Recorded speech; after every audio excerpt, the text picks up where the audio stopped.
Again, good afternoon, everyone. We have with us this afternoon Assistant Secretary Charles Jose, the APEC spokesperson. The Assistant Secretary has an opening statement. Sir?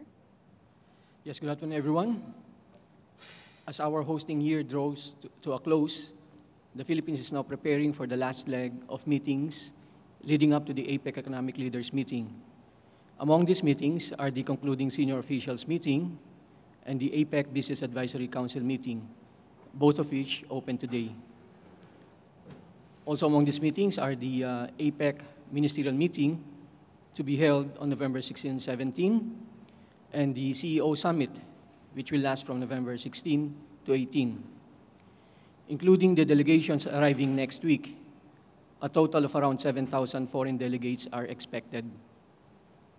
In line with this, and in preparation for the arrival of the economic leaders, the APEC NOC has been working with relevant embassies and agencies, such as the PNP, PSG, and MMDA, to fine-tune all logistical and security arrangements. As always, the safety and well-being of our guests remain among our top priorities. Toward this end, we have been implementing additional security measures and deploying an amplified force to secure our guests. Part of this involves enforcing road closures, special APEC lanes, and no-fly zones. Again, we ask for the public's patience and understanding as we extend to our guests our warmest welcome and well-known hospitality. As a final meeting of each APEC hosting year, the AELM serves as the primary avenue for economic leaders to articulate agreements and actions that have resulted from the many working group and ministerial discussions held over the year. This will be embodied in the Leaders' Declaration to be released on November 19. It is an honor for the Philippines to host the AELM, an event which holds significant import for the future not just of the APEC region, but of the world. Moving forward into the next week, it is our hope that we can all work together toward a successful conclusion to our hosting year. Thank you. Thank you, Asec Charles. Before we proceed to the Q&A, may I please request the members of the media who will be asking questions to please raise your hand first, wait to be recognized before approaching the mic, and that you please introduce yourself and the media entity that you are representing. And with that said, the floor is now open for your questions. Yes, sir.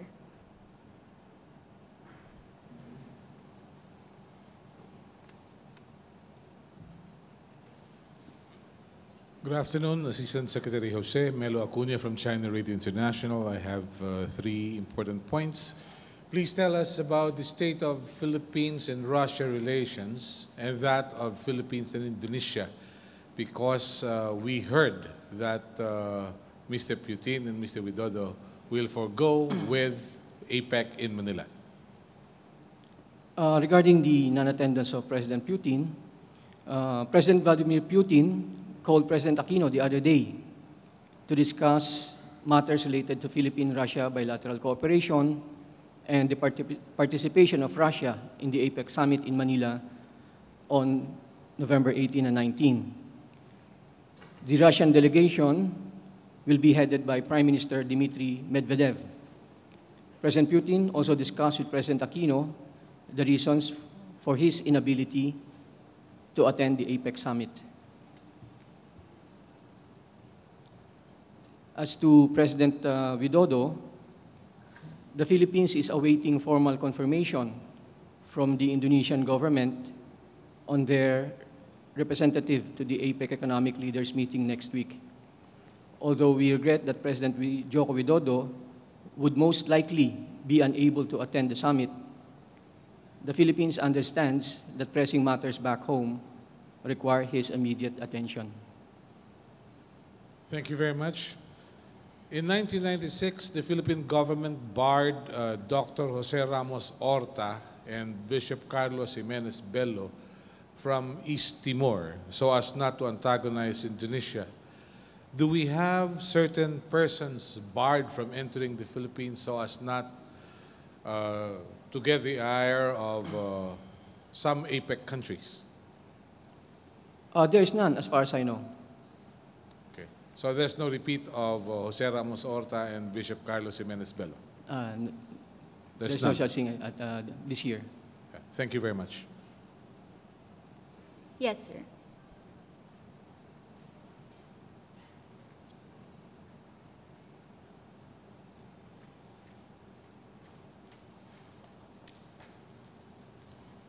Good afternoon, sir. Raul Dancel, The Straits Times. Can you elaborate on the reasons that Mr. Putin gave Mr. Aquino for his non-attendance? Well, the two leaders talked to each other, and President Putin explained to President Aquino the reasons why he will be unable to come to Manila to attend the APEC leaders meeting. So, well, we are not privy to what the two leaders discussed, so I'm not in a position to inform the press here what the reason is. Sorry if you care to comment, but there are reports that Putin is not coming because of the ISIS threat recently, that the threat ISIS made recently to Russia. Does it have anything to do? I cannot confirm that. I have no information on the reasons given by President Putin to President Aquino. Thank you, sir. Yes, sir.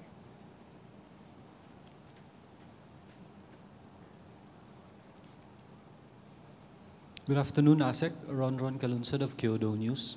Sir, may I ask if there are schedules for bilateral meetings between, involving Secretary Del Rosario and some of his counterparts?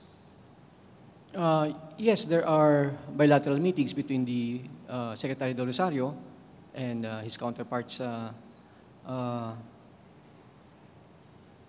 At least I know there are about 3 or 4 bilateral meetings being scheduled for Secretary Del Rosario. Well, those meetings are still being finalized. Until they are finalized, no, we are deferring the public announcement of these bilateral meetings. Can you say at least Japan, sir? If I think Foreign Minister Kishida will or has already made an announcement regarding his bilateral meeting with Secretary Del Rosario. And the agenda of their discussion, sir, would be? Well, mostly it would be bilateral issues and regional issues. Yes, sir.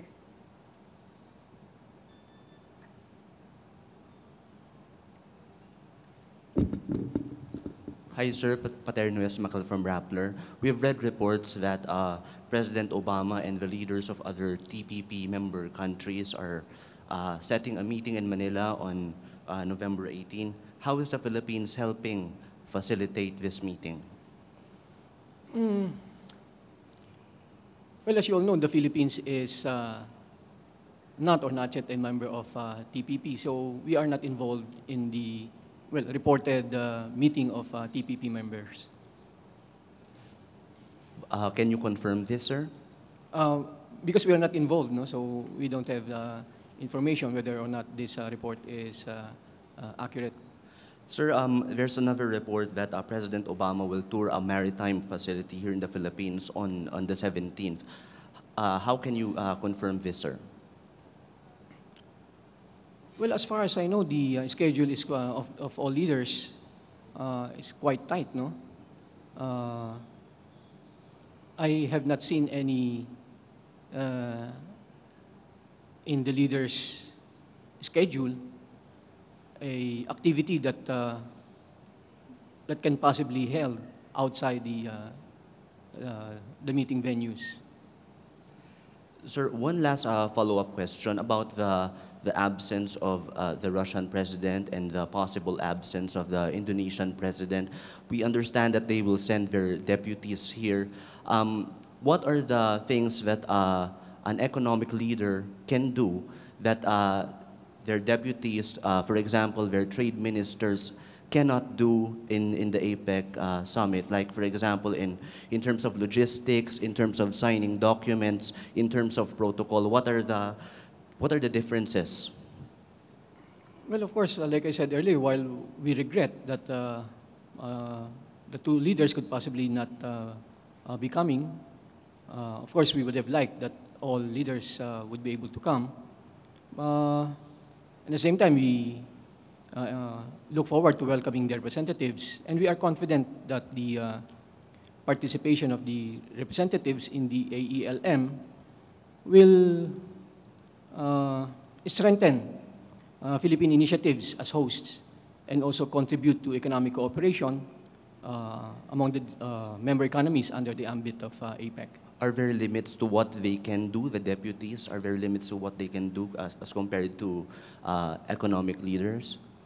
As long as they have the proper, they've been sent by the leader, I think they'll be able to participate with full powers.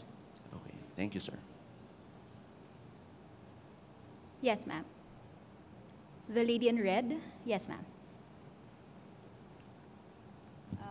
Well, Philippine President and the Foreign Affairs Ministry promised earlier that South China Sea won't be discussed during APEC meetings.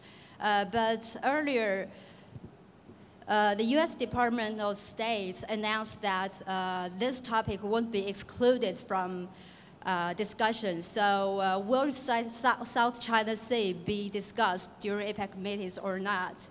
And what is Philippines' position on solving the disputes in South China Sea?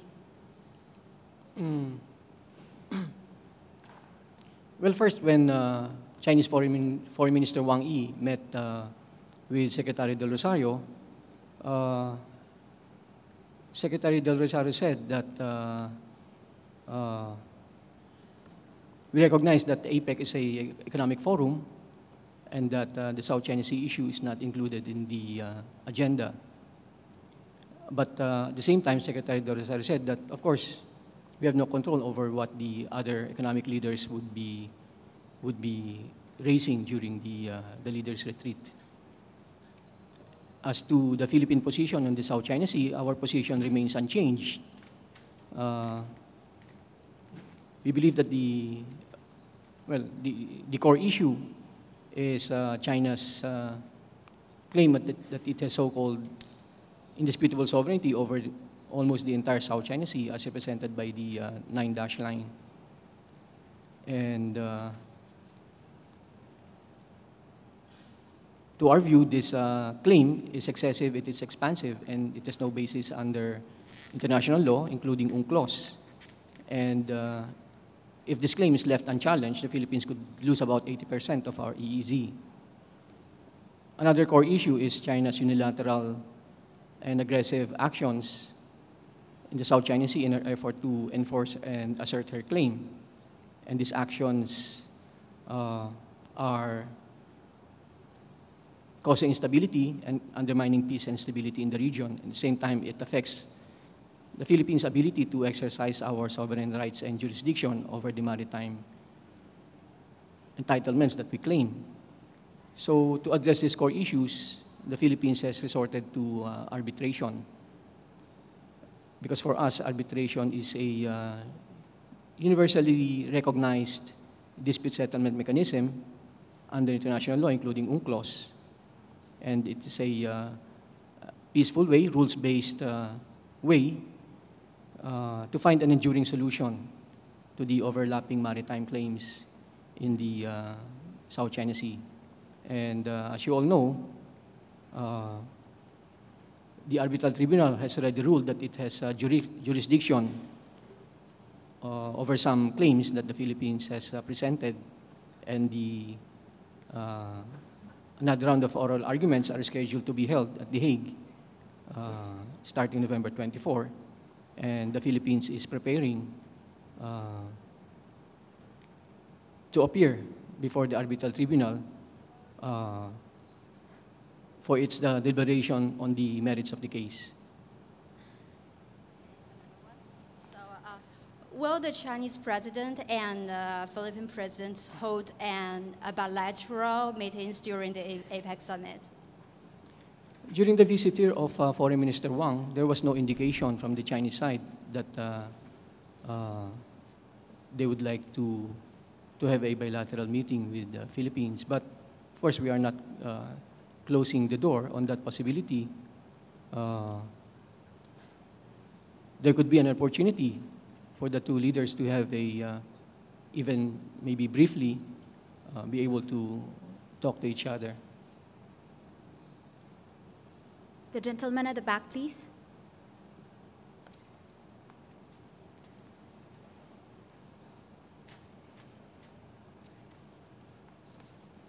Sir, good afternoon. Christian Esguerra from ANC.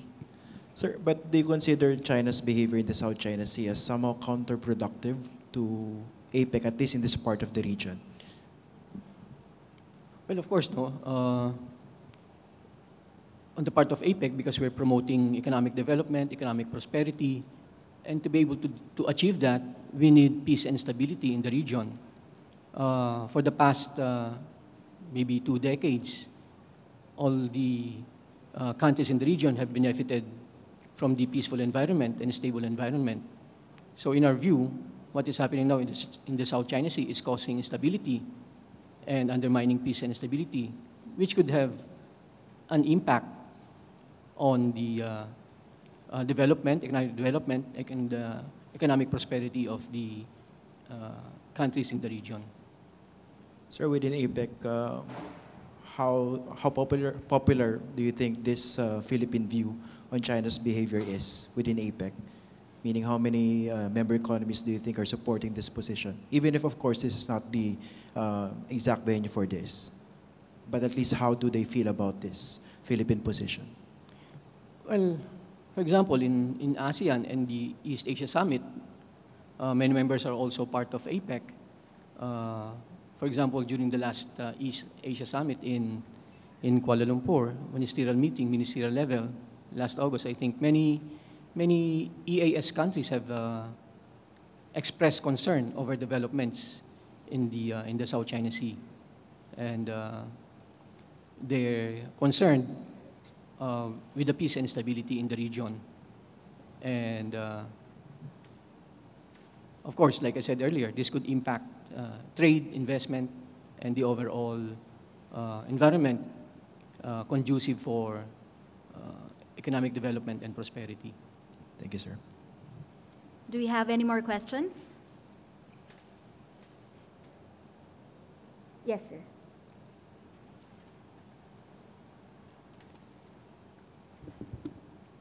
Further to the, Ivan Mayrina, sir, GMA7.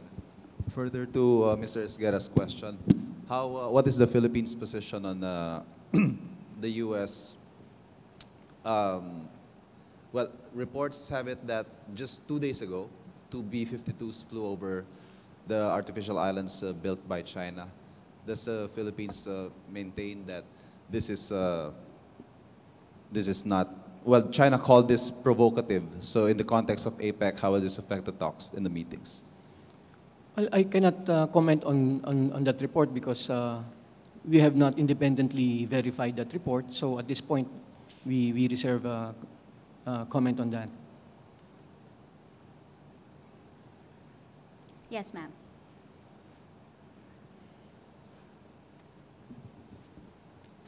Sir, good afternoon. Nina Kalia from the Inquirer. Just a follow-up from about the South China Sea. Sir, although we know that APEC is not the proper forum for political and maritime issues, but how do you think the member economies of the APEC can help us in the arbitration case and our fight in the South China Sea? Well, the Philippines, we are greatly encouraged by the international public opinion on the approach that the Philippines is taking with regard to trying to resolve the dispute in the South China Sea. Many countries have expressed support to our approach of using peaceful means of trying to resolve this, the dispute, and also our approach of upholding the primacy of the rule of law. And many countries have gone to the extent of expressing support for the arbitration case that we filed before the Arbitral Tribunal of UNCLOS.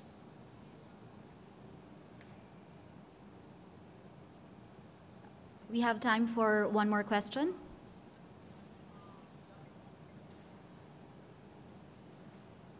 Yes, ma'am.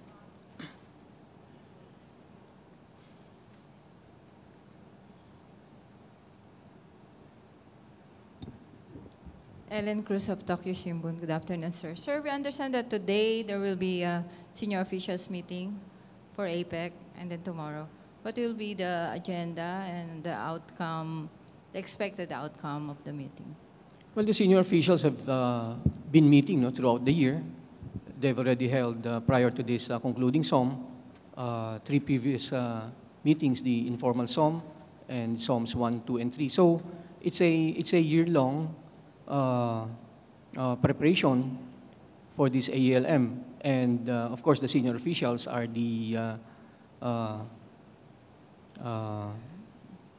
they're sort of like the standing committee of APEC. They handle the general issues of APEC.